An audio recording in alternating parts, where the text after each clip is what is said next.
For our presentation, we decided to discuss the Division of Student Affairs at the University of Maine in Orono, Maine, as it applies to network theory.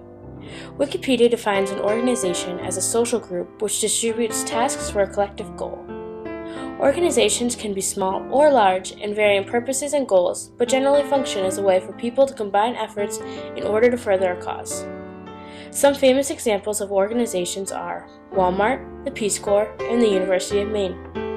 The main function of an organization is to accomplish its goals.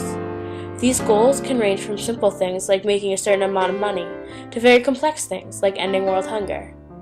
The organization's goals are often found in its formal structure in the form of mission and value statements. In order to accomplish their goals, organizations must organize. They do this by outlining their goals and developing strategies that lead to goal achievement, to include finding the best way to perform each task, matching workers to each task, supervision, and of course, management. Organization within an organization is very important and is often a determining factor of whether or not goals are really accomplished. To illustrate the functions and operations of an organization, we will look at the Division of Student Affairs at the University of Maine through the lens of network theory. The organizational function of the Division of Student Affairs is embedded in their vision statement, which is for all community members to be empowered and fully engaged in a vibrant and purposeful environment that nurtures, guides, and motivates all to realize their fullest potential. This is as stated in the strategic plan.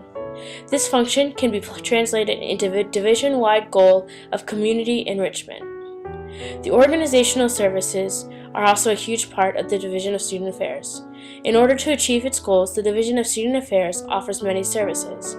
In order to deliver these various services, the Division of Student Affairs is divided into departments, which have independent goals, methods, and services that contribute to the division-wide goals. These departments range from alcohol and drug programs to the police department.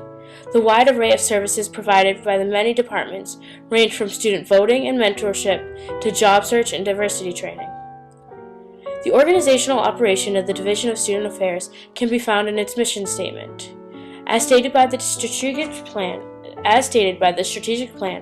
the Division of Student Affairs actively joins with students, faculty, and staff to provide exceptional programs, services, and co-curricular experiences that foster an inclusive community to enhance students' academics and personal success.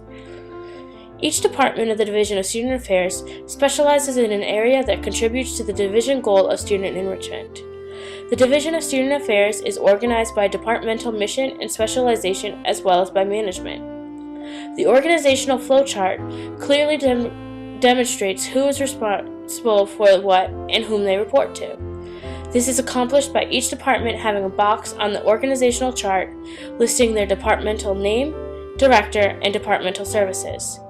The boxes are connected to the department manager by a line, and at the top of the organization flow is Dr. Dana, Vice President for Student Affairs and Dean of Students. The organization of the chart makes it clear what department is responsible for and who is responsible for overseeing each department. This concept can be linked here to a key feature of network theory from the book, which states 3 basic elements comprise networks: nodes, ties, and flows. This was quoted in DuPois and Gilson, page 241. Nodes are the contact points between which each tie carries flow. In the case of the Division of Student Affairs, the individuals communicating, i.e. a student and a counselor, are the nodes, while the discourse is the tie and the aid which is helping the student realize his or her full potential in the flow. Organizational staff positions are many and varied, but all contribute in their specialized manner to the organization-wide goal of community enrichment.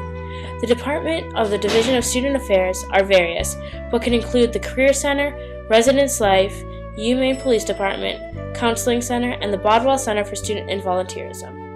Each department has its own position as well as qualifications and requirements for hire, but all of the University of Maine open positions, to include those in the Student Affairs, are listed on the University of Maine employment website. The population served by the University of Maine Division of Student Affairs includes students, faculty, and other university employees, as well as the surrounding community.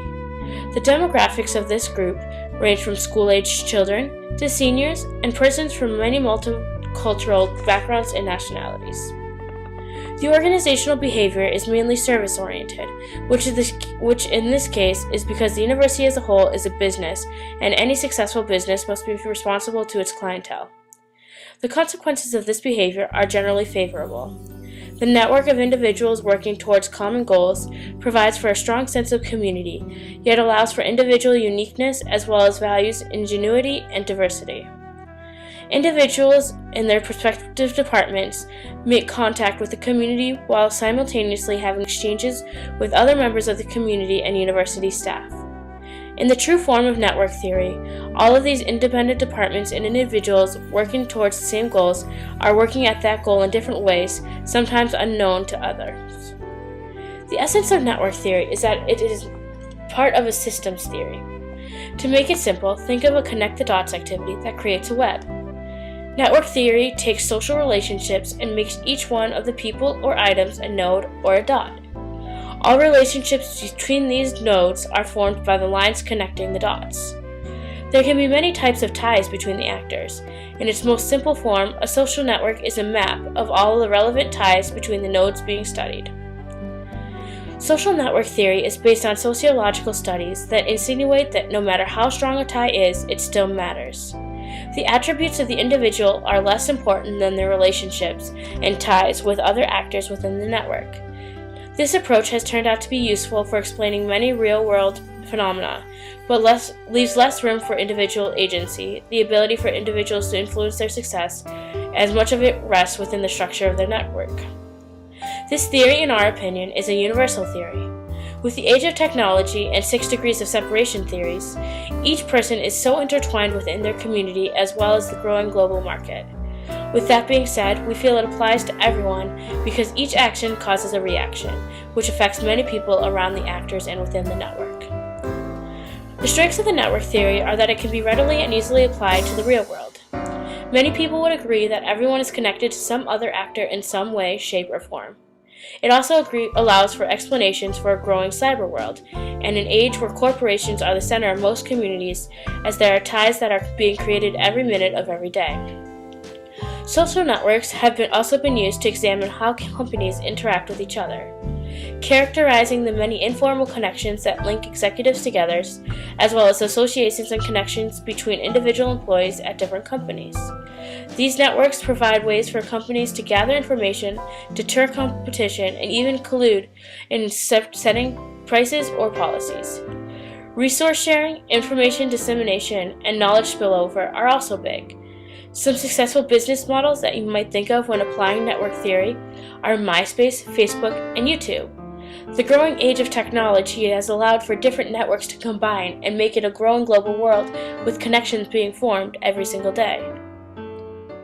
Some key weaknesses one must consider when they are analyzing network theory is, first of all, how are those ties really affecting the client? On these graphs, it's hard to distinguish which actors may be stronger than others. The ties are all weighted the same, so even if it is a bad tie or a broken tie, it may still very well be on that graph for that client. There's also no explanation of the tie or the connection and how it has affected the actor, either in its past or in its present. That could be the very reason that they're seeing you as a social worker. Furthermore, every actor is also existing within multiple systems, and in the growing world of networks, where each person is part of hundreds of networks themselves, it makes it hard to maintain individual meaningful connections with the community. This is crucial to know for a social worker.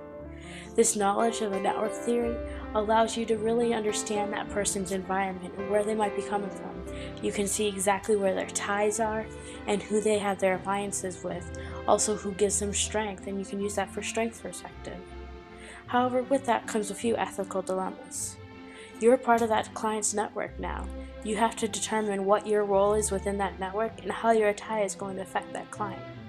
If you look at Indian Island, it's a very small island, so even if the social worker is working with a client, the chances of them knowing that client outside of their practice is very high. All these points that we have brought up throughout our presentation are crucial to us when analyzing network theory in response to the division of student affairs.